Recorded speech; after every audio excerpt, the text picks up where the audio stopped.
Assalamualaikum warahmatullahi wabarakatuh. Kami dari kelompok 6 ingin mempresentasikan chapter 10 dan pembahasan soal chapter 9. Perkenalkan, saya Silviana Vita, NIM 2019-12-11-048. Saya Maita Lestari dengan NIM 2019-12-11-050. Nama saya Muhammad Ariel Budiman dengan NIM 2019-12-11-036. Saya share screen dulu.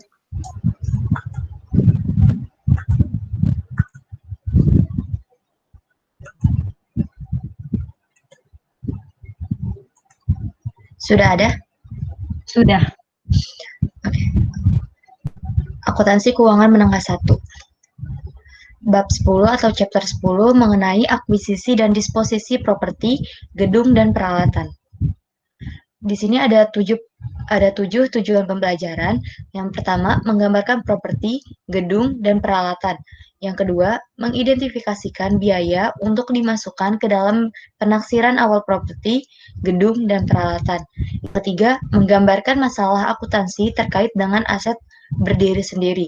Yang keempat, menggambarkan masalah akuntansi terkait dengan kapitalisasi bunga. Yang kelima, memahami masalah akuntansi terkait dengan perolehan dan penaksiran aset gedung. Yang keenam, menggambarkan pelaporan akuntansi untuk biaya sesudah akuisisi. Dan tujuan yang ketujuh, menggambarkan pelaporan akuntansi untuk pembagian properti, gedung, dan peralatan. Di sini ada pratinjau pada materi kali ini, akuisisi dan disposisi properti, gedung, dan peralatan.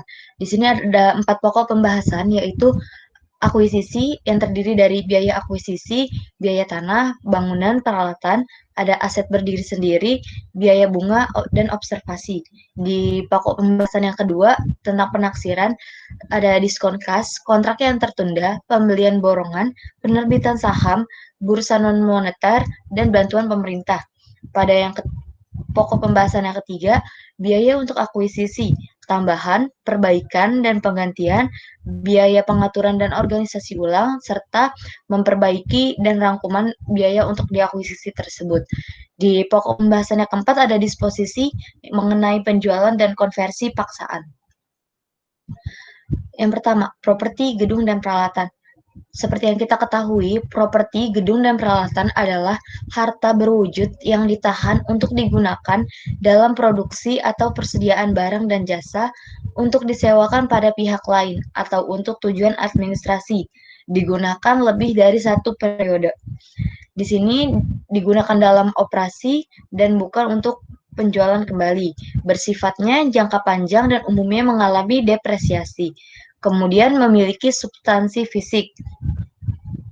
Pada properti gedung dan peralatan ini mencakupnya itu contohnya tanah, struktur bangunan, atau biasanya kita kenal kantor, pabrik, gedung, dan peralatan. Misalnya contohnya itu mesin, perabot, dan perlengkapan lainnya.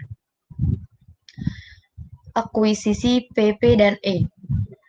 Biaya historis merupakan mengukur uang tunai atau harga ekuivalen kas untuk memperoleh aset dan membawanya ke lokasi dan kondisi yang sesuai dengan kegunaan yang dikehendaki.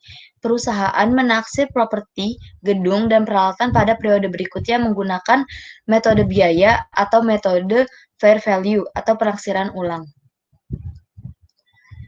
Di sini yang pertama ada biaya tanah, termasuk semua biaya yang diperlukan untuk memperoleh tanah dan menyiapkannya untuk digunakan. Biaya ini itu mencakup ada 5 poin. Yang pertama, harga pembelian. Yang kedua, biaya penutup seperti hak tanah, biaya notaris, dan biaya pencatatan. Yang ketiga, biaya penilaian, pengisian, pengaliran, dan pembersihan.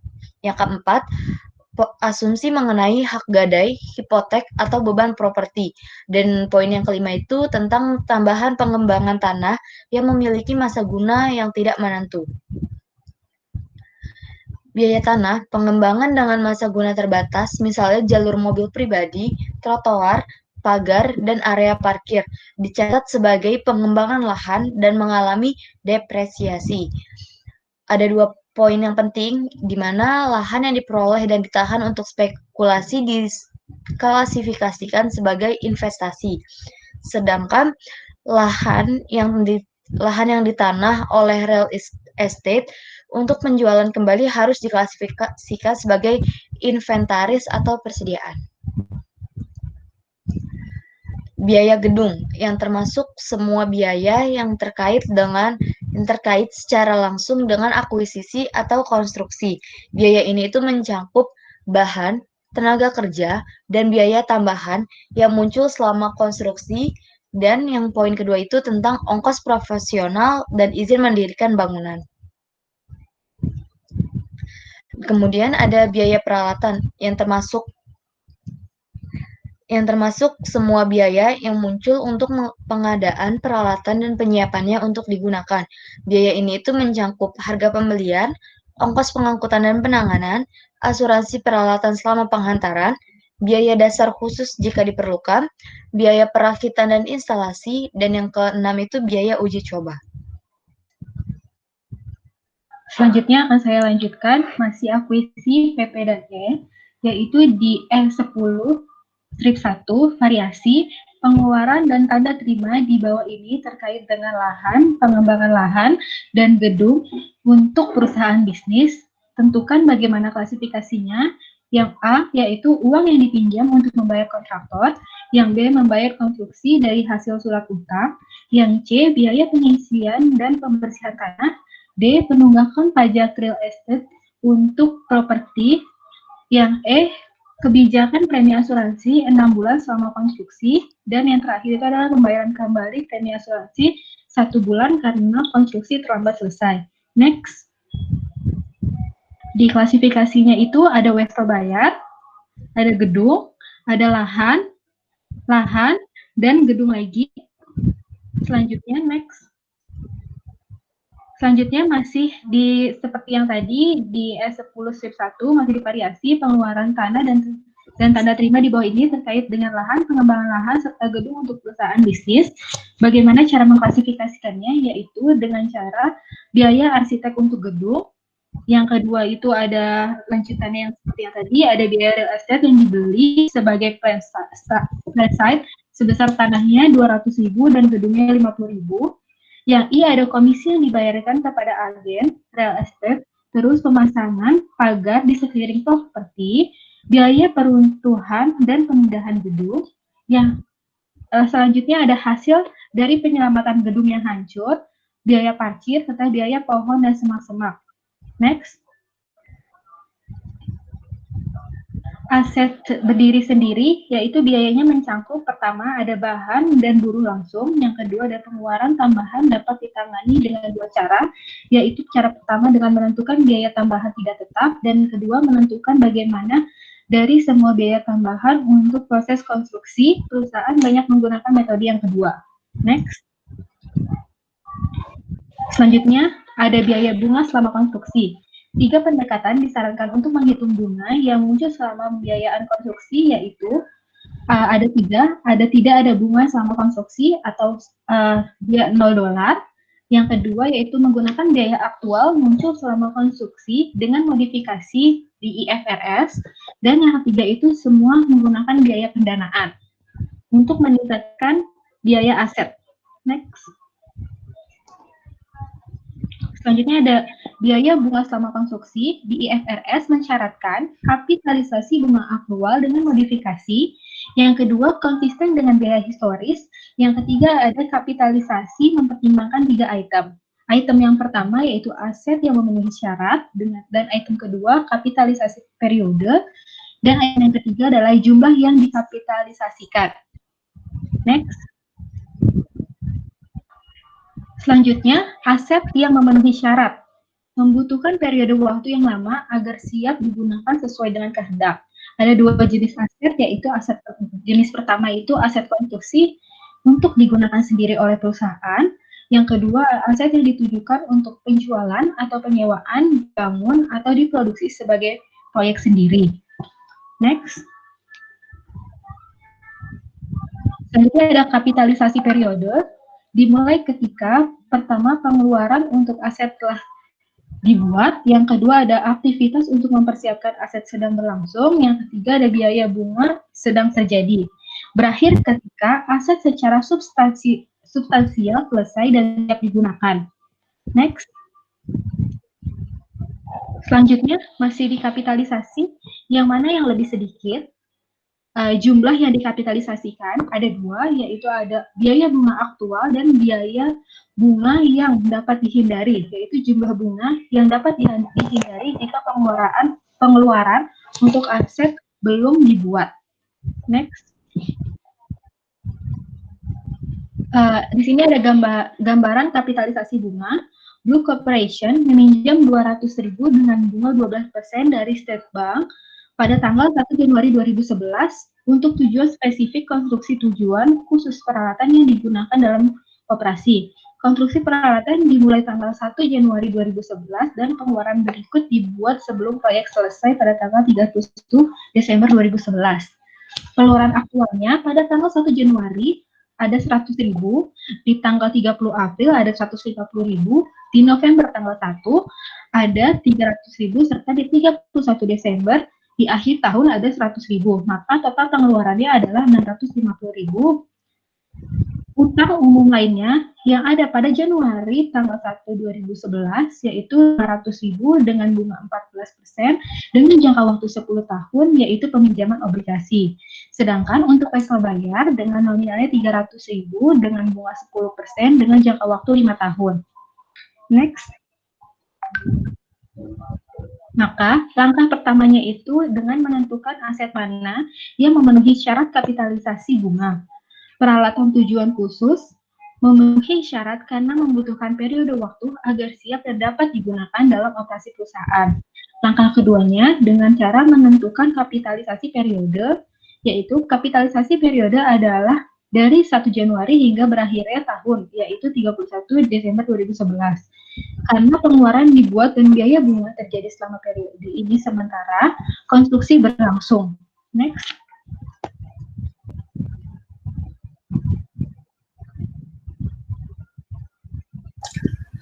Masih pada dalam pembahasan akuisisi PP dan E, saya akan melanjutkan dari langkah kedua, yaitu langkah ketiga. Hitunglah akumulasi pengeluaran rata-rata tertimbang akumulasi pengeluaran. Bisa dilihat di bawah, pada tanggal 1 Januari, pengeluaran aktualnya sebesar 100.000 dan kapitalisasi periodenya pada tanggal 12 bulan 12 dan akumulasi pengeluaran rata-rata tertimbang pada sebesar 100.000. Dan pada April 30 pengeluaran aktual sebesar 150, kapitalisasi periode pada 8/12 dan akumulasi pengeluaran rata-rata tertimbang sebesar 100.000.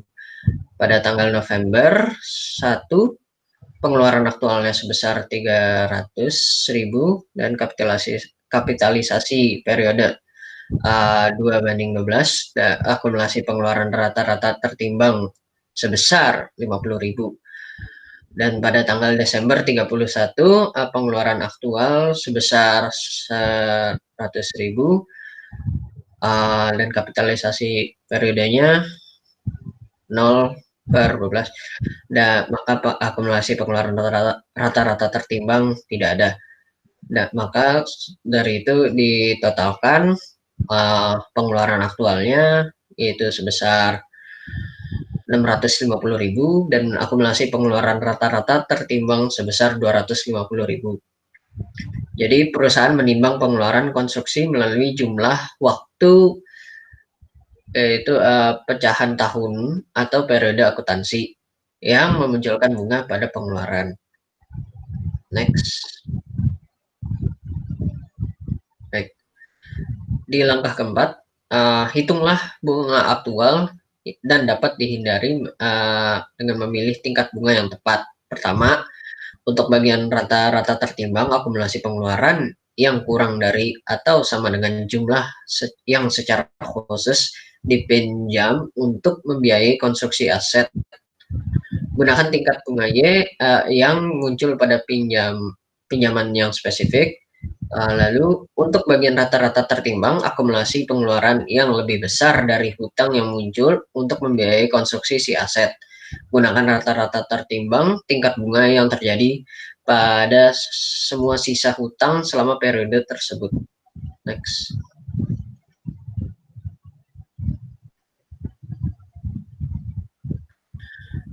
Masih pada langkah keempat, ini berikut adalah cara menghitung bunga aktual yang dapat. Oke, pertama adalah bunga aktual. Jadi di utang kita menggunakan utang spesifik sebesar 200.000 dan tingkat bunganya 12%, bunga aktualnya sebesar 24.000, dan utang umum terdiri dari 500.000 dengan tingkat bunga 14% dan bunga aktual 70.000, dan masih pada utang umum sebesar 300.000 dengan tingkat bunga 10% dan bunga aktual 30.000. Dari ini hasilnya 100.000 dan 800.000 sama dengan 12,5%. Jadi rata-rata tertimbang tingkat bunga pada hutang umum. Berikut ya, bisa dilihat. Dan total hutangnya sebesar 1 juta dan total bunga aktualnya sebesar 124.000. Baik, yang di bawah bisa dilihat ada bunga yang dapat dihindari. Bisa dihitung dengan menggunakan akumulasi pengeluaran, tingkat bunga, dan bunga yang dapat dihindari. Berikut akumulasi pengeluarannya, pertama sebesar 200.000 dan tingkat bunga sebesar 12%, bunga yang dapat dihindari sebesar 24.000. Akumulasi pengeluaran sebesar 50.000, tingkat bunga sebesar 12,5%, bunga yang dapat dihindari sebesar 6.250. Maka dari itu ditotalkan akumulasi pengeluarannya dan bunga yang dapat dihindari, akumulasi pengeluaran sebesar 250.000 dan bunga yang dapat dihindari sebesar 30.250. Next. Langkah kelima adalah mengkapitalisasi bunga yang dapat dihindari atau bunga aktual. Jadi pencatatannya bunga aktual yang tadi bunga yang dapat sebesar 30.250 dan bunga aktual sebesar 124.000. Di bawah bisa dilihat ayat jurnal untuk kapitalisasi bunga sebesar yaitu pencatatannya dengan peralatan sebesar 30.250 dan pengeluaran bunga sebesar 30.250. Next. Gambaran yang komprehensif. Contohnya ya, ini pada tanggal 1 November 2010, Shala Company mengontak Devier Construction Co. Untuk membangun gedung seharga $1.400.000 pada lahan dengan biaya $100.000. Itu dibeli dari kontraktor dan dimaksudkan ke dalam pembayaran pertama. Shalala melakukan pembayaran berikut kepada perusahaan konstruksi selama tahun 2011. Jadi pada tanggal 1 Januari sebesar 210.000, tanggal 1 Maret sebesar 300.000, pada tanggal 1 Mei sebesar 540.000, dan pada tanggal Desember 31 sebesar 450.000. Ditotalkan sebesar 1.500.000. Selanjutnya. Berikut Previer Konstruksi menyelesaikan gedung siap ditempati pada tanggal 31 Desember 2011. Shala memiliki sisa utang berikut pada tanggal 31 Desember 2011. Utang spesifik konstruksinya dari 15%, 3 tahun surat untuk membiayai pembelian tanah dan konstruksi gedung tertanggal pada 31 Desember 2010 dengan hutang bunga tahunan jatuh pada 31 Desember, maka sebesar $750. Utang lainnya 10%, 5 tahun wesel bayar tertanggal 31 Desember 2007 dengan hutang bunga tahunan jatuh pada 31 Desember sebesar $550.000 dan 12% 10 tahun obligasi yang diterbitkan pada tanggal 31 Desember 2006 dengan bunga hutang tahunan jatuh pada 31 Desember sebesar 600.000. Hitung rata-rata tertimbang akumulasi pengeluaran untuk 2011.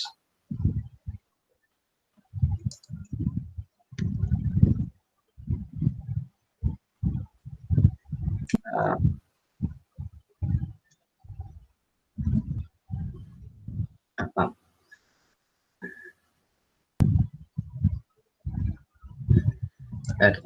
Akuisisi PP dan hitung rata-rata tertimbang akumulasi pengeluaran untuk 2011.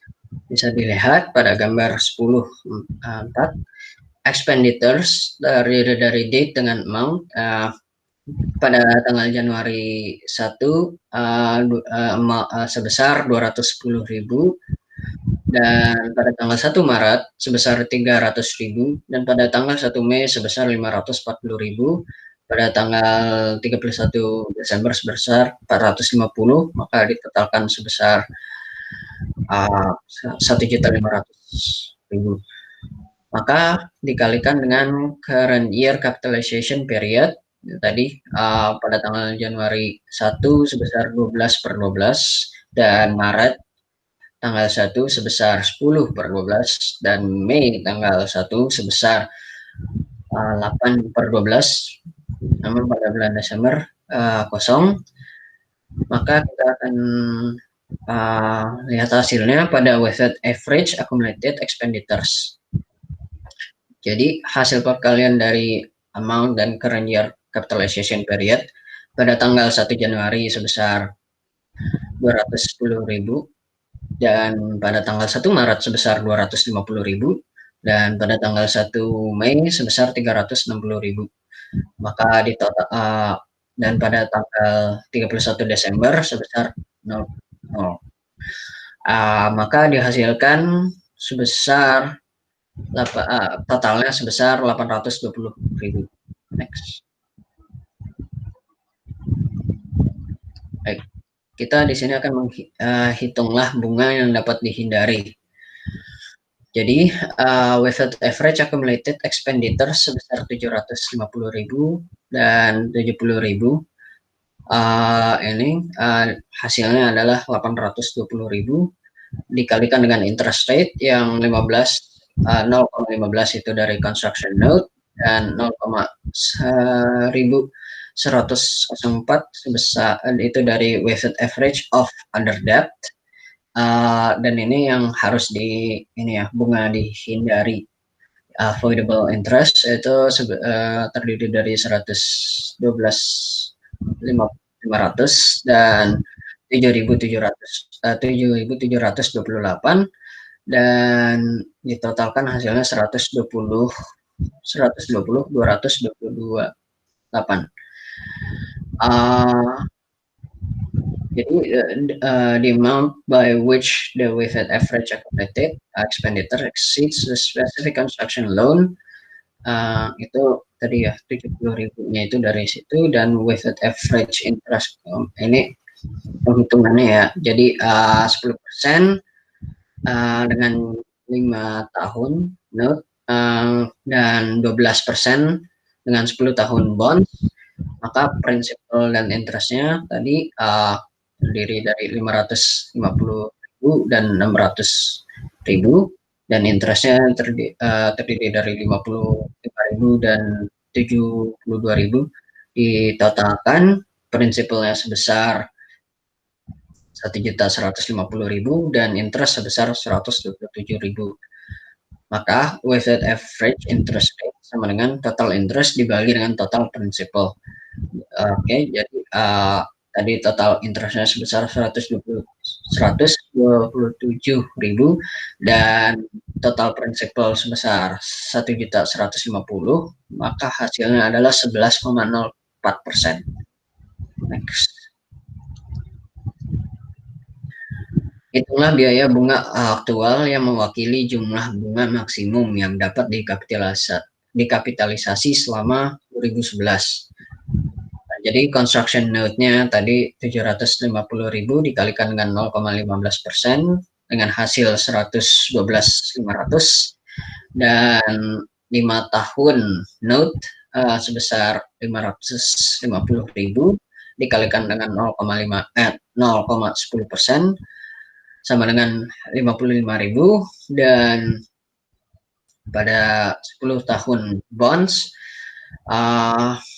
sebesar 600.000 dikalikan dengan 0,12 sama dengan 72.000 di aktual interestnya sebesar 239.500. Jadi biaya bunga yang dikapitalisasi insya Allah lebih sedikit dari 120.228.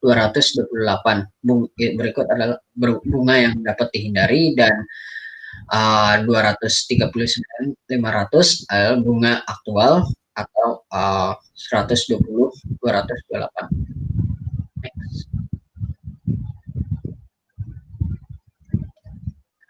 Jadi ini pencatatan insyaallah dalam ayat jurnal berikut selama 2011 pada Januari 1 tanah sebesar 100.000, gedung atau CIP sebesar 110.000, maka kasnya sebesar 210.000.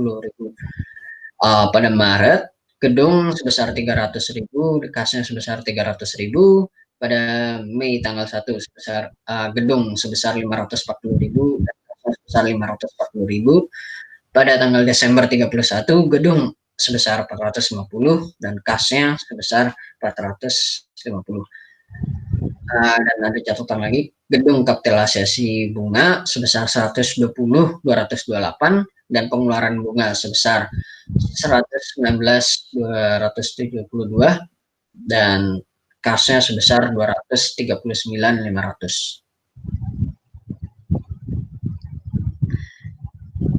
Ini yang berikutnya, pada tanggal 31 Desember 2011, Shala memperlihatkan jumlah bunga yang dikapitalisasi baik sebagai bagian dari ikhtisar rugi laba atau pada catatan yang menyertai laporan keuangan.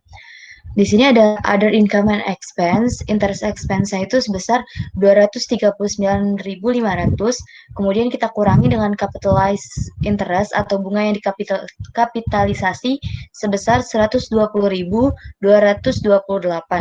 Kita dapat other income-nya dan expense-nya itu sebesar 119.272 rupiah. Nanti kita tambah lagi dengan untuk dapat income-nya nanti ada angka untuk income before income tax dan income tax-nya. Di sini ada catatan accounting policy atau ketentuan akuntansinya, kapitalisasi bunga yang dikapitalisasi semenjak 2011 total interest-nya mencapai 239.500. Yang udah dikapitalisasi itu sebesar 120.228 dan 119.272 itu udah di charge untuk sebagai expense-nya. Di sini ada masalah khusus terkait dengan kapitalisasi bunga. Yang pertama, pengeluaran untuk tanah. Biaya bunga yang dikapitalisasi merupakan bagian dari biaya gedung atau bukan tanah. Yang kedua, penghasilan bunga. Penghasilan bunga harus menjadi pengganti biaya bunga dalam menentukan jumlah bunga untuk dikapitalisasi. Penaksiran PP dan E. Perusahaan harus mencatat properti, gedung, dan peralatan pada fair value dari apa yang diserahkan atau pada fair value dari aset yang diterima. Manapun yang lebih jelas, ini tinggal dipilih yang mana yang lebih jelas. Di sini ada 4. Yang pertama itu ada diskonto kas, diambil atau tidak, umumnya dianggap pengurangan biaya aset. Yang kedua ada kontak pembayaran tertunda. Aset dibeli melalui kredit jangka panjang, dicatat pada nilai kini pertukaran. Yang ketiga ada pembelian borongan, atau kita sering kenal dengan alokasi total biaya di antara berbagai aset berbasis nilai pasar sebenarnya. Yang keempat, penerbitan saham.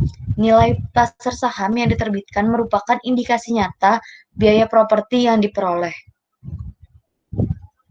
Pertukaran aset non-moneter umumnya dihitung berbasis fair value aset yang diserahkan dan fair value aset yang diterima. Manapun yang lebih jelas ini harus dipilih. Perusahaan harus menunjukkan dengan segera keuntungan atau kerugian pertukaran ketika transaksi memiliki substansi komersial. Arti substansi komersial memiliki arti pertukaran memiliki substansi komersial jika aliran kas berubah sebagai hasil transaksi, yaitu jika posisi ekonomis kedua pihak berubah. Transaksi memiliki substansi komersial. Di sini type of exchange-nya dan accounting guidance-nya. Pertukaran dari situasi kerugian. Perusahaan melihat kerugian segera, baik pertukaran memiliki substansi komersial atau tidak. Dasar pemikirannya, perusahaan ini tidak boleh melihat aset lebih dari harga ekuivalen kas mereka. Jika kerugian ditangguhkan, aset akan dilebih-lebihkan. Ini ada gambarannya. Information Processing Incorporation menukarkan mesinnya dengan model baru dari Gerard Business Solution Incorporated. Pertukaran ini memiliki substansi komersial. Mesin bekas memiliki nilai buku sebesar $8.000. Biaya awalnya itu $12.000 dikurang dengan $4.000 yang kemudian diakumulasi sebagai depresi dan fair value-nya sebesar $6.000. Harga model barunya pada saat ini itu sebesar $16.000. Gerard memberi informasi processing biaya tukar tambah sebesar $9.000 untuk mesin bekas tersebut. Information processing menghitung biaya aset baru sebagai berikut. List price of new machine-nya, harga mesin barunya itu sekitar $16.000. Dikurangi dengan trade-in allowance for used machine itu sebesar $9.000. Jadi cash payment-nya itu jadi $7.000. Fair value of used machine ini yang disoal itu sebesar $6.000. Jadi biaya untuk mesin barunya sebesar $13.000. Gambaran informasi processing. Mencatat transaksi ini sebagai berikut. Kerugian penghapusan.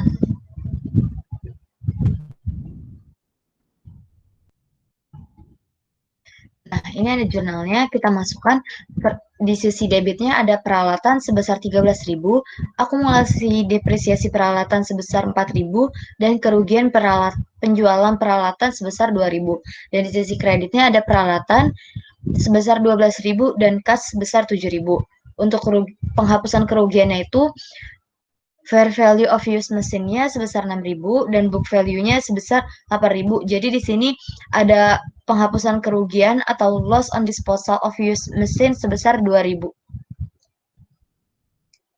Pertukaran dalam situasi menguntungkan, memiliki substansi komersial. Perusahaan biasanya mencatat biaya aset non-moneter yang diperoleh dalam pertukaran untuk aset non-moneter lainnya pada fair value aset yang diserahkan dan segera memperoleh keuntungan. Selanjutnya, ini ada gambaran di penafsiran PP dan E, yaitu adalah Interstate Transportation Company menukarkan sejumlah truk bekas plus kas untuk semi truk. Truk bekas memiliki nilai gabungan sebesar $42.000, yaitu biaya $64.000 dikurangi dengan $22.000, yaitu akumulasi depresiasi, maka totalnya $42.000. Agen pembelian Interstate berpengalaman di pasar barang bekas mengidentifikasi bahwa truk bekas memiliki nilai pasar $49.000. Sebagai tambahan untuk truk, Interstate harus membayar $11.000 kas untuk semi truk. Interstate menghitung biaya untuk semi truk sebagai berikut, yaitu fair value of truck exchange sebesar $49.000, yaitu nilai pasarnya, ditambah dengan cash paid-nya kita bayarkan adalah $11.000, maka cost of semi truck itu sebesar $60.000. Next.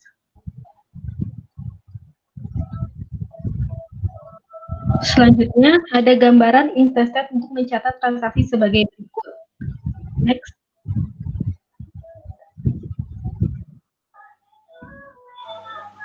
Di sini ada jurnalnya, yaitu Di debit itu ada semi truk sebesar 60.000 dan akumulasi depresiasi truknya sebesar 22.000.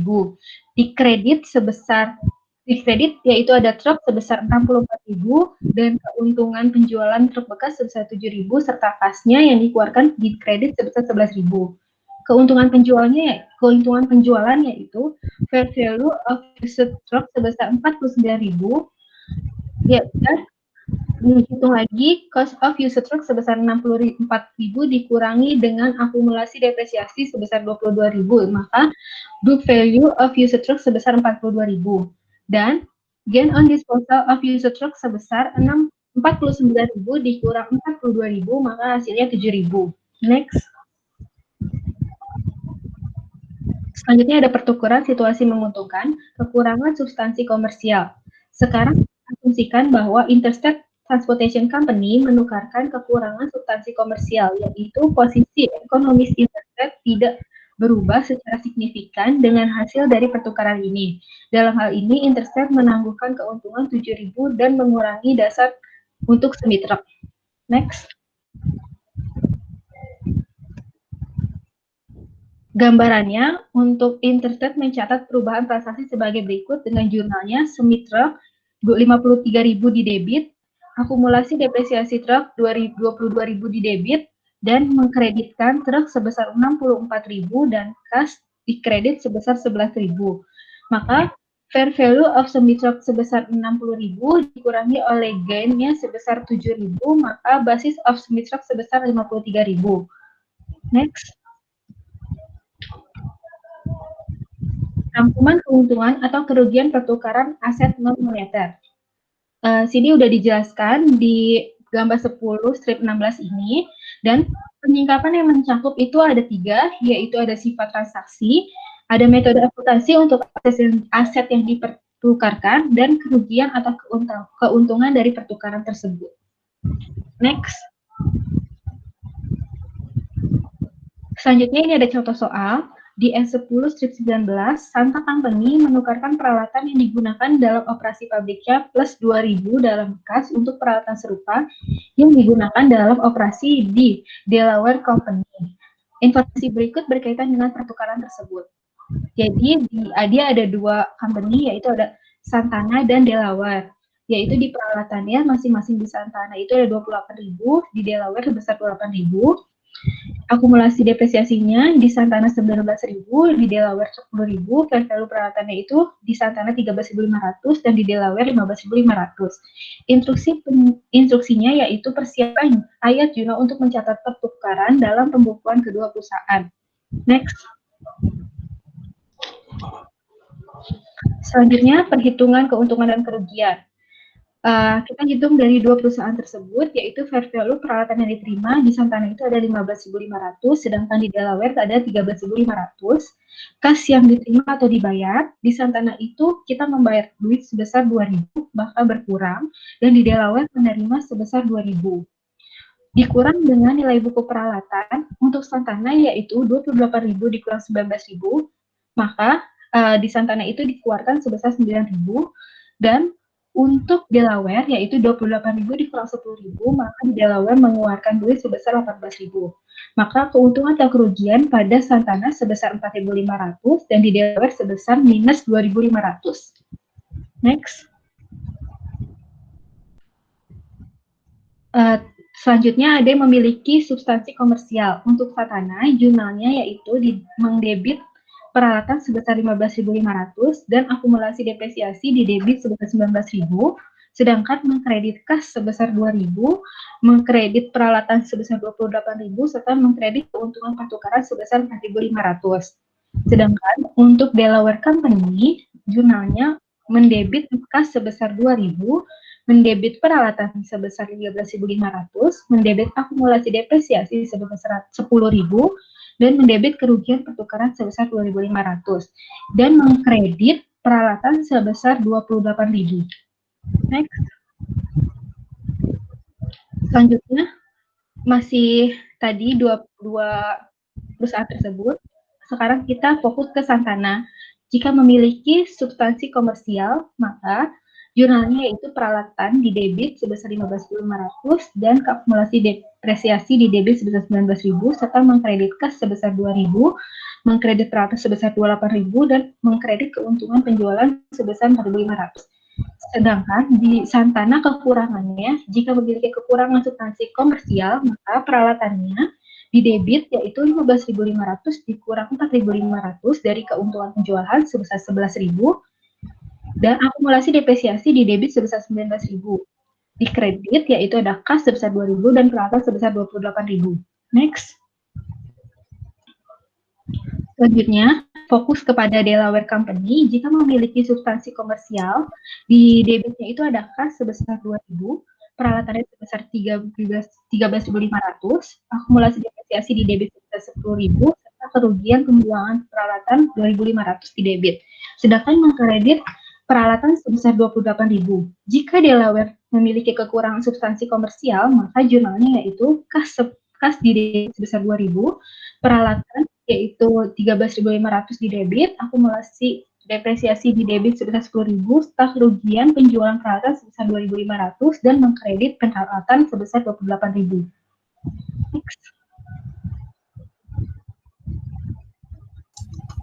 Masih dalam pembahasan penaksiran PP dan E, kita masuk ke dalam bantuan pemerintah. Dana bantuan merupakan bantuan yang diterima dari pemerintah dalam bentuk transfer sumber daya ke perusahaan dan imbalannya dipenuhi pada kondisi tertentu terkait dengan aktivitas operasi perusahaan.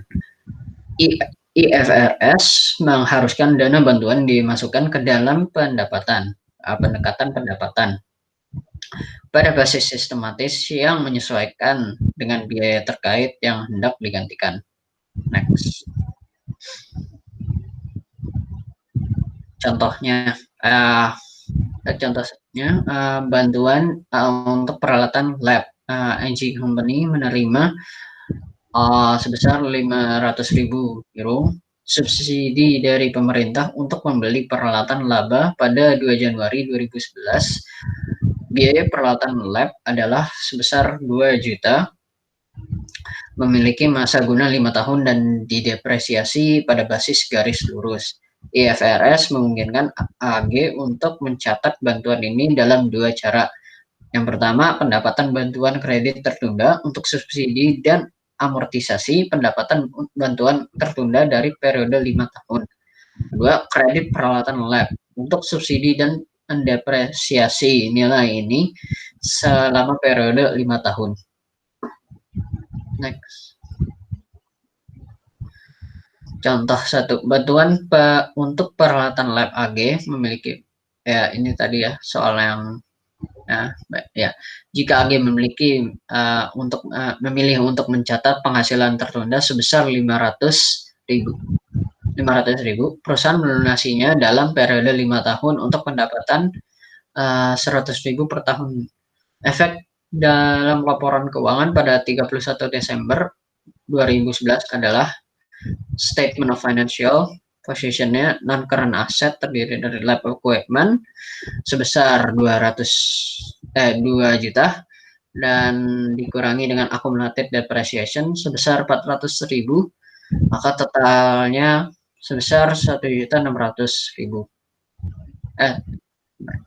Non-current liabilities, deferred grant revenue sebesar 300.000, current liabilities dari deferred grant revenue sebesar 100.000. Lalu ini income statement terdiri dari grant revenue for the year sebesar 100.000, depreciation expense for the year sebesar 400.000. Maka net income loss effect jadi sebesar 300.000. Next.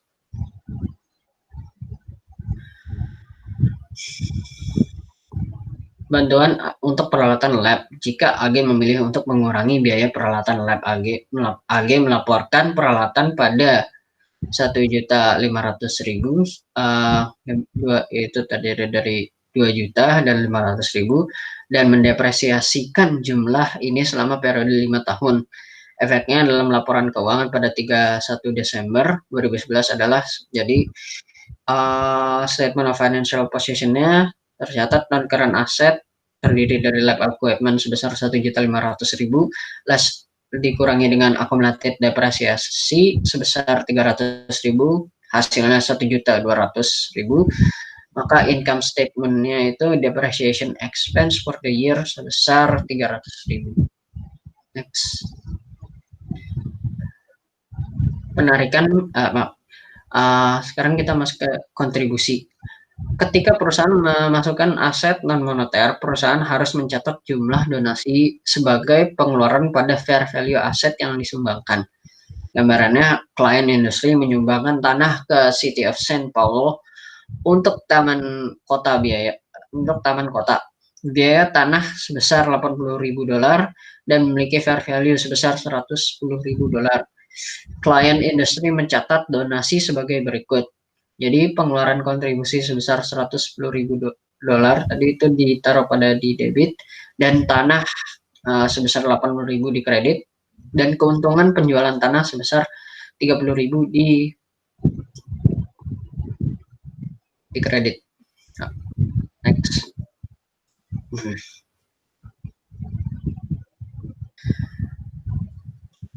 Biaya berikut untuk akuisisi. Melihat biaya berikut untuk akuisisi sebagai aset ketika biaya bisa terukar secara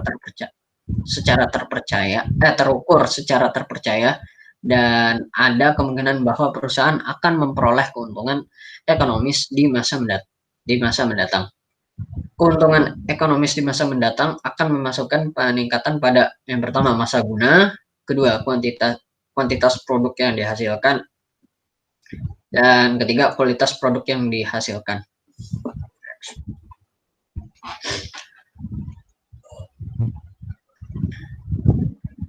Berikut adalah major types of expenditures: additions, increase or extension of existing assets, improvement and replacement, substitution of an improved asset for an existing one, rearrangement and reorganization, movement of assets from one location to another. Repairs, itu expenditures that maintain assets in condition for operation. Type of expenditure itu dari addition, improvement and replacement, rearrangement and reorganization, dan repairs.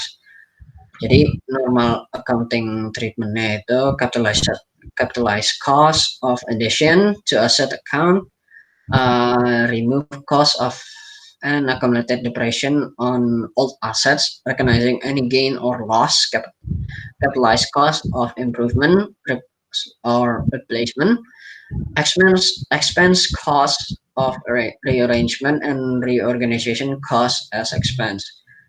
Ordinary expense, ordinary itu expense cost of repairs when incurred, dan major itu remove cost and accumulated depreciation of all asset, recognizing any gain or loss, capitalized cost of major repair. Next. Baik, kita masuk kepada bagian disposisi PP dan E. Jadi perusahaan dapat menghentikan aset gedung dengan sukarela atau menghapuskan dengan cara yang pertama penjualan, lalu pertukaran konversi paksaan, atau ditinggalkan. Depresiasi harus dilakukan pada tanggal disposisi. Next. Disposisi ini terdiri tadi yang pertama adalah penjualan aset gedung. Ini contohnya ya. Ottawa Corporation memiliki mesin dengan biaya $20.000 ketika dibeli pada 1 Juli 2007. Depresiasi dicatat pada kisaran 2.400 per tahun, menghasilkan saldo akumulasi depresiasi sebanyak 8.400 pada tanggal 31 Desember 2010. Mesin tersebut terjual pada tanggal 1 September 2011 seharga $10.500. Persiapkan ayat jurnal untuk A untuk update depresiasi untuk tahun 2011 dan B mencatat penjualannya. Next.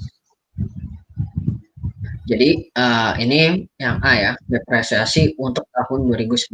Jadi pengeluaran depresiasi tadi sebesar 2.400 dikalikan dengan 8/12, maka hasilnya 1.600.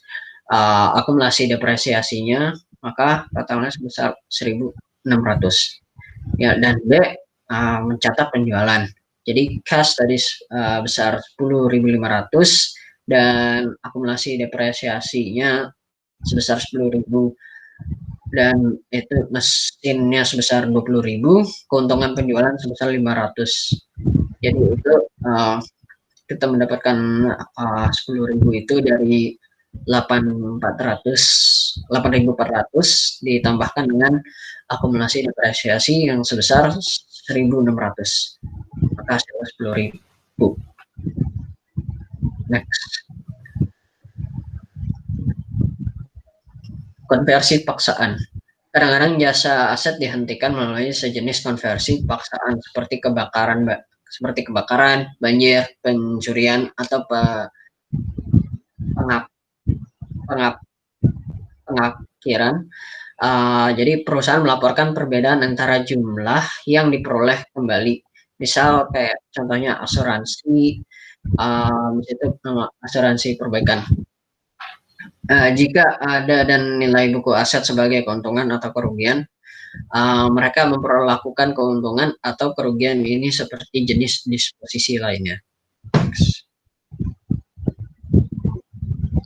Ya, kita akan masuk dalam pembahasan soal bab 9.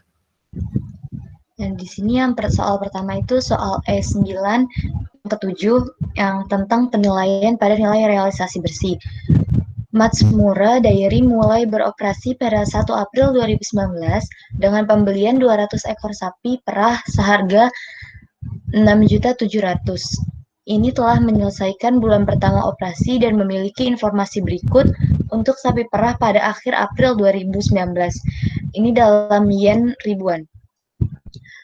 Pemerah sapi yang pertama itu perubahan nilai wajar karena pertumbuhan dan perubahan harga sebesar minus 200.000 yen, penurunan nilai wajar karena panen minus 12.000 yen, dan susu yang dipanen selama April 2019 itu maksudnya maaf typo, pada nilai realisasi bersih sebesar 72.000. Di sini diminta siapkan nanti jurnal untuk aset biologis Matsumura sebagai pemerah susu sapi untuk bulan April 2019. Yang B, siapkan entry jurnal untuk susu yang dipanen oleh Matsumura selama April 2019. Dan yang C, Matsumura menjual susu sapi yang dipanen bulan April di bursa susu lokal dan menerima 74.000. Siapkan jurnal ringkasan untuk mencatat penjualan susu. Ini untuk yang pertama, jurnalnya ada keuntungan atau kerugian kepemilikan yang belum direalisasi sebagai pendapatan pada aset biologis sebesar 212.000. Untuk yang jurnal B, persediaan susu pada keuntungan atau kerugian kepemilikan yang belum direalisasi dalam pendapatan sebesar 72.000. Persediaan susu ini bisa dikategorikan sebagai inventory. Untuk yang C, cash atau tunai harga pokok penjualan pada persediaan susu dan penjualan. Untuk tunai sebesar 74.000 dan HPP-nya sebesar 72.000. Di persediaan susu senilai 72.000 dan penjualannya sebesar 74.000. Selanjutnya di soal S1110 dengan metode nilai penjualan relatif, yaitu dengan soal selama tahun 2019 Carlford Furniture Company memiliki kontainer berisi kursi roda. Produsen menjual kursi kepada Carlford secara dengan harga 60.000 dikarenakan penghentian operasi manufaktur dan keinginan produsen tersebut untuk melepaskan seluruh kesediaannya. Tersedia 3 jenis kursi di dalam kontainer tersebut. Jenis-jenis kursi dan Bapak menjual harga untuk setiap jenis jual ini. Jadi ada 3 jenis kursi, yaitu kursi santai, kursi berlengan, dan kursi lurus. Kursi santai jumlah kursinya 400 dengan harganya 90.000 per unit. Kursi berlengan dengan jumlah kursi besar 300 dengan harga per unit itu 80.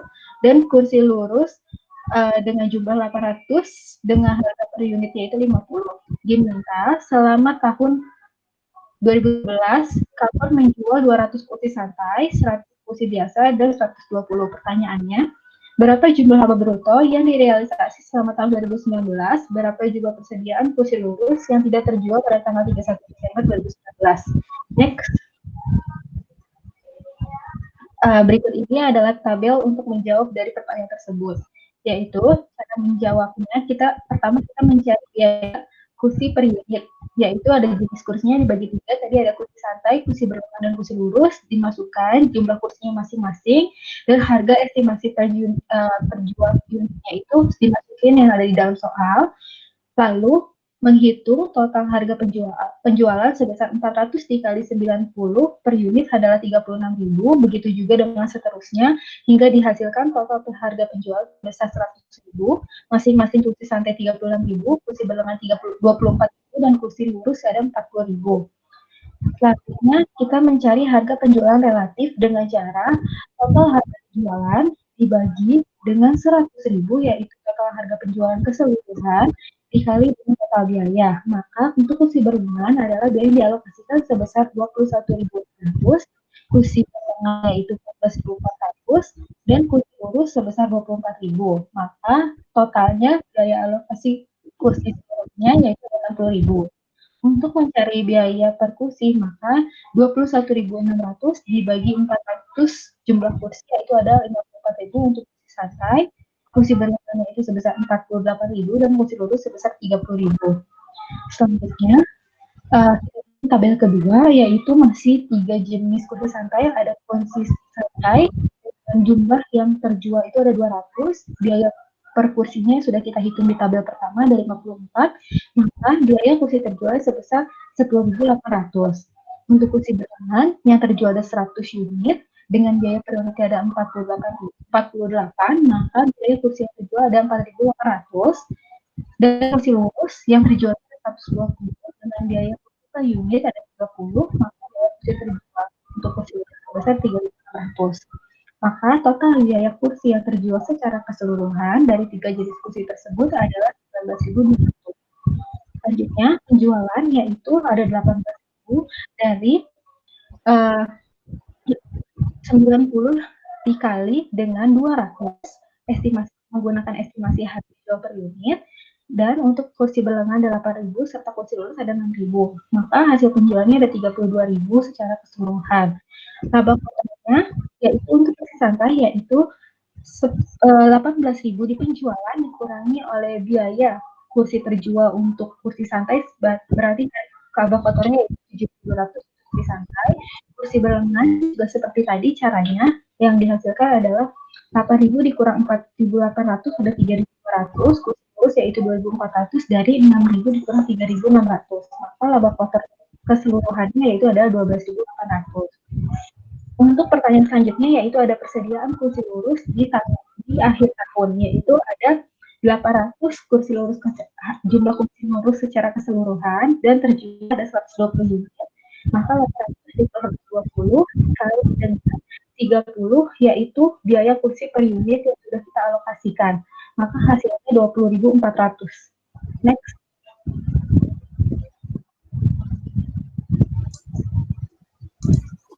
Baik, soal E911, komitmen pembelian. Perusahaan operator mengalami kesulitan untuk mendapatkan bahan baku utama dalam proses manufakturnya. Oleh itu, perusahaan kesepakatan pembelian jangka panjang yang tidak dapat dibatalkan karena pemasok bahan baku terbesarnya pada 30 November 2019 pada kesepakatan $400.000. Pada tanggal 31 Desember 2019, harga bahan baku telah turun menjadi sebesar 375.000.